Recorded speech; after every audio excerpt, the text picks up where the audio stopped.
Si les avions font de superbes sujets photographiques, ils ne se laissent pas pourtant prendre facilement en photo. D'ailleurs, si vous débutez en photographie, j'aurais plutôt tendance à vous déconseiller de commencer par la photographie aéronautique et plutôt à la place, vous conseillerais de vous former sur les bases de la photographie. Donc aujourd'hui dans cette vidéo de Photomaniac, on va voir ensemble comment prendre des avions en photo, en regardant ensemble du coup les réglages conseillés, le matériel, comment se préparer et aussi comment trouver des avions évidemment. Allez en avant, Guingamp.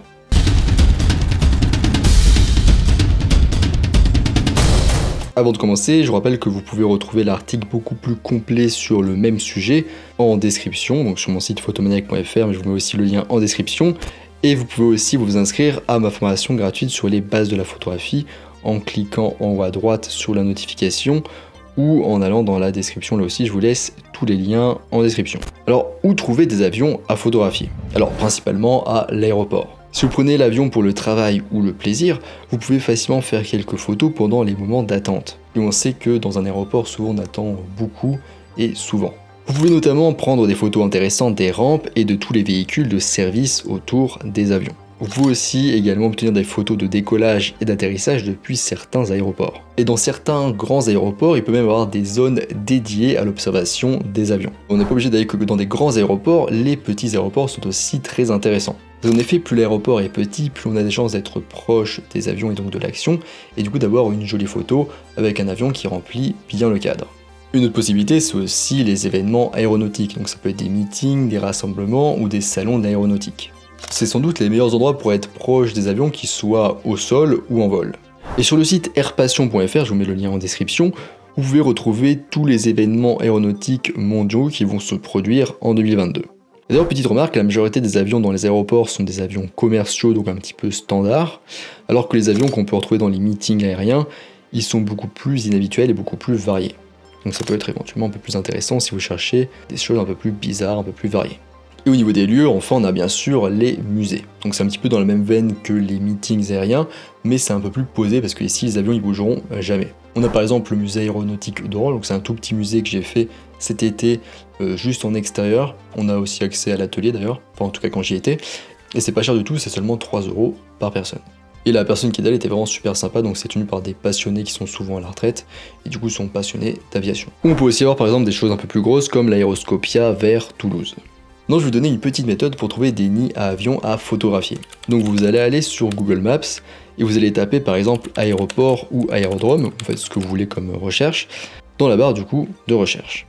Vous allez ensuite appuyer sur la touche Entrée et vous allez déplacer la carte sur la zone où vous souhaitez faire votre recherche. Vous allez ensuite cliquer juste en haut sur Rechercher dans cette zone et là, comme par magie, l'ensemble des lieux que vous recherchez s'afficheront dans cette zone de la carte, donc sur la carte. Vous aurez ensuite juste à cliquer sur le lieu qui vous intéresse et à cliquer sur Itinéraire pour obtenir le chemin le plus court pour y accéder. Mais pour trouver des avions, vous pouvez aussi vous servir de la communauté. Avgeek signifie aviation geek, et en fait ça désigne toutes les personnes qui ont une passion commune, et cette passion c'est les avions et tout ce qui gravite autour. Vous pourrez trouver des groupes Facebook, des sites ou des forums où il y a plein d'avgeeks qui vont donner des conseils sur les meilleurs endroits par exemple pour prendre des photos de décollage ou d'atterrissage à un aéroport précis, et vous donneront aussi en fait plein de conseils de manière générale. Et d'ailleurs le fait de prendre des avions pendant un décollage ou un atterrissage, ça s'appelle faire du plane spotting. Et enfin, je vais vous donner aussi un moyen de trouver des avions du coup dans le ciel qui sont proches de chez vous, en tout cas proches de l'endroit où vous êtes. Vous allez aller sur flightradar24.com ou encore radarbox.com. Donc pour Flightradar, il y a une application qui est disponible. Et en fait, ces deux sites, ce sont des radars gratuits affichant en temps réel la localisation, le trajet et le type de tous les avions en plein vol actuellement. Donc c'est en temps réel, c'est maintenant.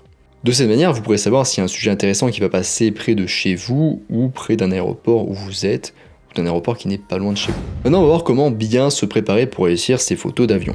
Une règle d'or pour la photographie aéronautique, c'est de venir préparer. Pour la préparation, vous pouvez par exemple repérer les lieux en fonction de leur position par rapport au soleil, être attentif aux réglementations qui pourraient limiter vos possibilités, repérer les meilleurs angles de prise de vue, définir à l'avance du coup vos attentes et vos objectifs, essayer d'obtenir des conseils de ceux qui étaient là avant vous, donc par exemple avec la communauté, une communauté d'avgeeks. Vous pouvez aussi vous renseigner sur les horaires d'atterrissage et décollage à l'aéroport. Et enfin, par exemple, vous renseigner aussi sur les conditions météo locales. Niveau matériel, vous pouvez apporter votre appareil photo, donc je reviendrai un peu plus après en détail.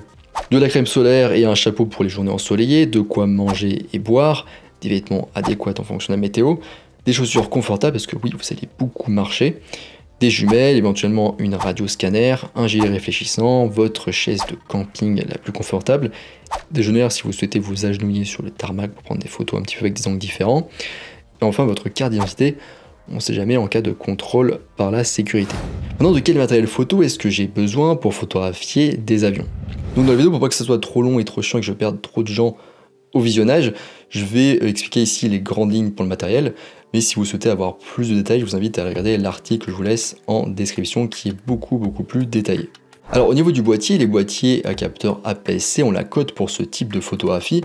Pourquoi? Tout simplement parce qu'ils ont un facteur d'agrandissement entre 1,5 et 1,6.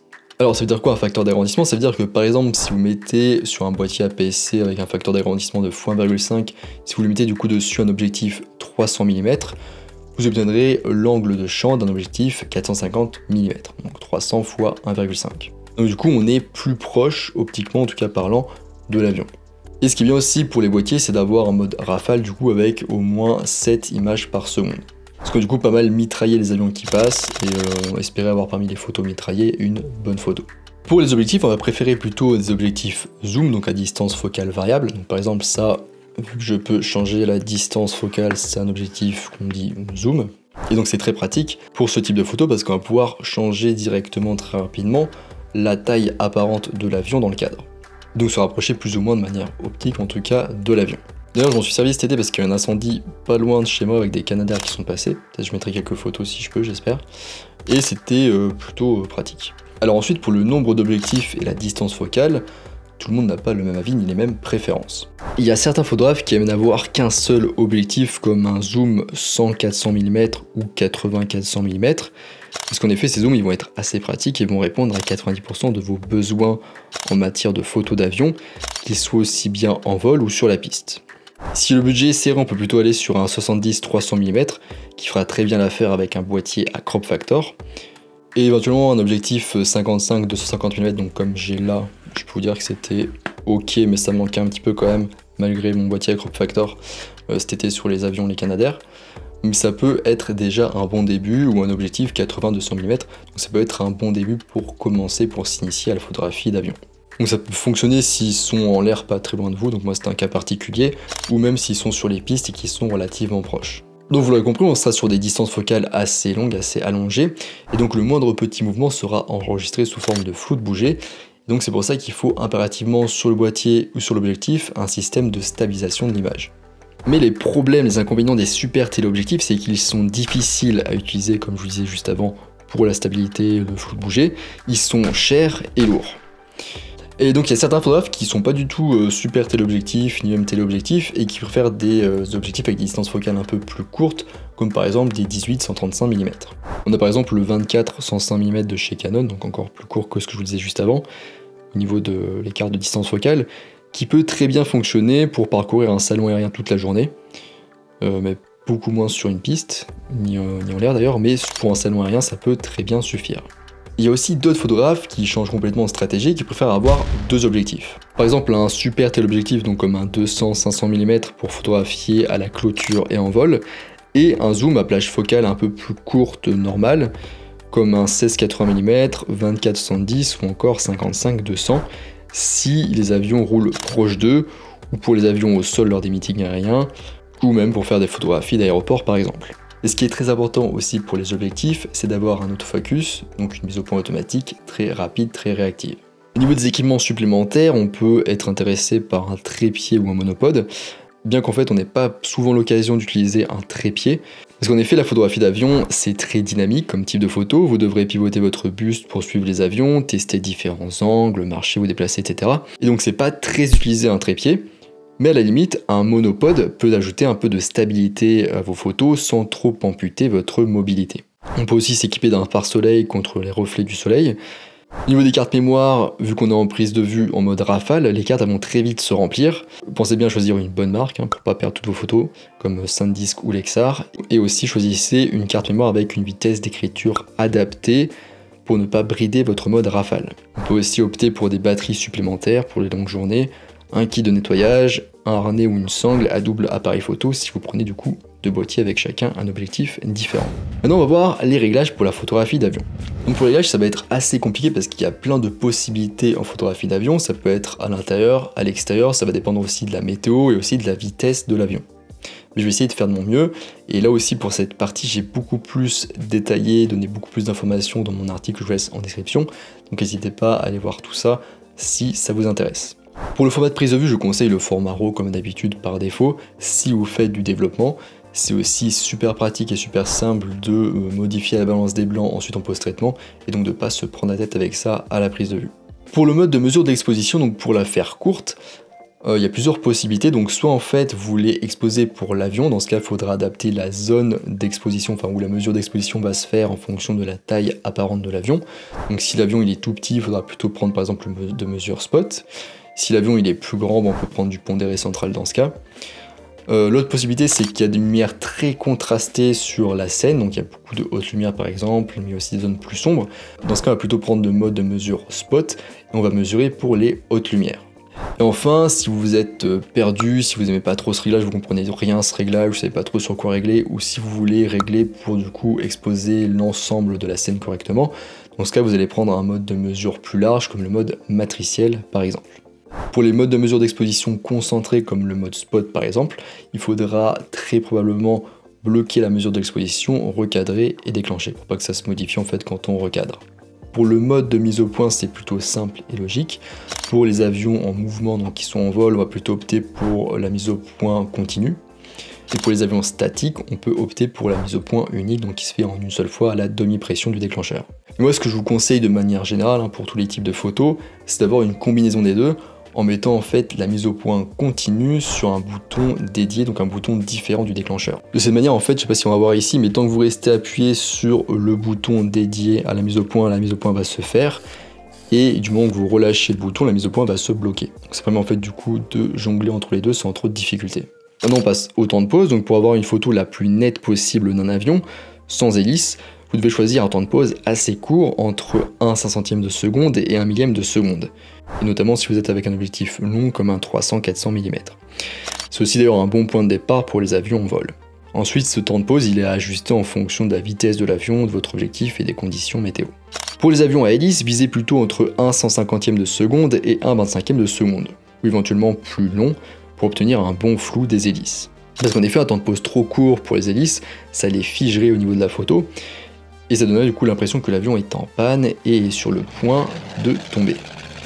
Sale ambiance. Ensuite, toujours dans le temps de pause, je vais vous parler du mouvement panoramique. Donc j'ai déjà écrit un article détaillé sur cette technique que je vous laisse en description, mais le résultat de cette technique, c'est qu'en fait on va avoir un sujet qui est en mouvement mais qui est relativement net, plus ou moins net, et on aura tout ce qui est au premier plan et à l'arrière-plan, si c'est immobile, et ben ça sera flou.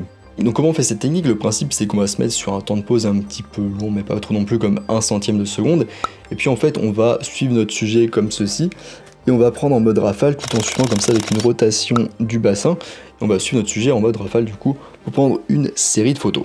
Alors cette technique elle est surtout utilisée pour les avions à hélice, parce que comme je vous le disais juste avant, il faut un temps de pause un petit peu long pour pouvoir prendre l'effet flou des hélices, et sauf qu'un temps de pause long du coup ça nous donnerait un avion flou, et donc pour éviter que l'avion soit flou, en fait on va le suivre dans un panoramique. De cette manière en fait on aura l'avion plus ou moins net, l'arrière-plan, premier plan flou, et les hélices floues. Pour le mode de prise de vue, je conseille plutôt par défaut de se mettre en mode priorité à la vitesse, parce que si on va beaucoup jouer sur le temps de pause, avec ce mode-là, vous pourrez changer très rapidement votre temps de pause, donc vous adaptez en fonction de la vitesse de l'avion ou du type d'avion. Il faudra quand même penser à vérifier l'ouverture, histoire qu'elle soit pas trop grande quand même, et ne pas hésiter du coup à compenser avec les ISO. Bien sûr, je vous conseille de ne pas mettre les ISO en automatique, à moins que vous puissiez les limiter automatiquement, mais sinon je vous conseille de ne pas les laisser en automatique, sans limite. On peut aussi utiliser le mode priorité à l'ouverture, mais là je conseille plus pour les avions statiques. Pourquoi? Tout simplement parce que avec un avion statique, on peut avoir plusieurs essais, plusieurs possibilités, pas avec un avion en mouvement. Donc si jamais le temps de pause n'est pas bon pour l'avion statique, et ben on peut après corriger, refaire juste après, c'est pas un problème. Et ici on peut plutôt du coup se concentrer tranquillement sur la profondeur de champ. Au niveau de l'ouverture, on évitera des ouvertures trop larges qui donneront trop peu de zones de netteté acceptables et donc rendront plus visibles les erreurs de mise au point et qui feront que notre avion aura moins de chances d'être à peu près net. Donc en général on ferme plutôt assez au-delà de f5.6 voire au-delà de f8, f9 si on peut, parce que du coup en général comme je disais on cherche à avoir l'avion le plus net globalement possible. Il faudra bien sûr bien surveiller son temps de pause en conséquence. Au niveau des ISO, donc faut pas avoir peur de les augmenter si c'est nécessaire pour maintenir une certaine ouverture ou un certain temps de pause. Donc ne pas hésiter à aller jusqu'à 800 voire 1600 ISO pour les capteurs APS-C ou 1600 3200 ISO pour les capteurs 24x36. Et enfin pour finir avec les réglages, mettez-vous bien sûr en mode rafale, c'est ce qu'on utilise souvent pour les photographies d'action comme ça, pour voir plein de photos et espérer avoir une photo bonne dans le tas. Alors maintenant, comment photographier les décollages et les atterrissages? Alors pour de nombreux photographes, le décollage et l'atterrissage sont des moments clés de la photographie aéronautique et c'est compréhensible parce que historiquement c'est vraiment des moments symboliques, c'est des moments en fait vraiment critiques, notamment le décollage. Parce que si on n'avait jamais réussi à décoller, il n'y aurait jamais eu d'avion. Mais vous pouvez aussi prendre des photos intéressantes lors du roulage par exemple et des manœuvres avec de possibles photos intéressantes de 3/4. Alors idéalement vous devez vous positionner pour avoir une vue à peu près de face par rapport à l'avion, donc vous ne serez pas exactement de face parce que c'est généralement pas possible, vous serez du coup plutôt sur le côté de la piste. Et pour cela du coup je vous conseille pour l'atterrissage de vous mettre à un tiers de la piste à partir de l'extrémité de la zone d'atterrissage. Donc en gros on va essayer de se positionner un petit peu après le point cible, qui est en fait l'endroit où en principe le train d'atterrissage va rentrer en contact avec la piste. Donc ça se situe un petit peu environ à un tiers de l'ensemble de la zone d'atterrissage. Et pour le décollage, je vous conseille plutôt de vous mettre à mi-chemin pour les petits avions et aux 3/4 de la piste pour les gros avions de ligne. On arrive à la fin de cette vidéo sur comment photographier des avions, j'espère que ça vous a plu. Donc si c'est le cas, vous pouvez mettre un pouce en l'air pour m'encourager, vous abonner pour me suivre, voire mettre un commentaire, c'est toujours bon pour le référencement. Je vous rappelle que vous pouvez retrouver l'article sur le même sujet beaucoup plus complet en description, et que vous pouvez aussi vous inscrire à ma formation gratuite sur les bases de la photographie. Je vous laisse tous les liens du coup nécessaires en description. Vous pouvez aussi d'ailleurs cliquer en haut à droite de la vidéo pour vous inscrire à la formation. Moi je vous laisse ici à vos photos d'avion et je vous dis à bientôt sur les internets mondiaux.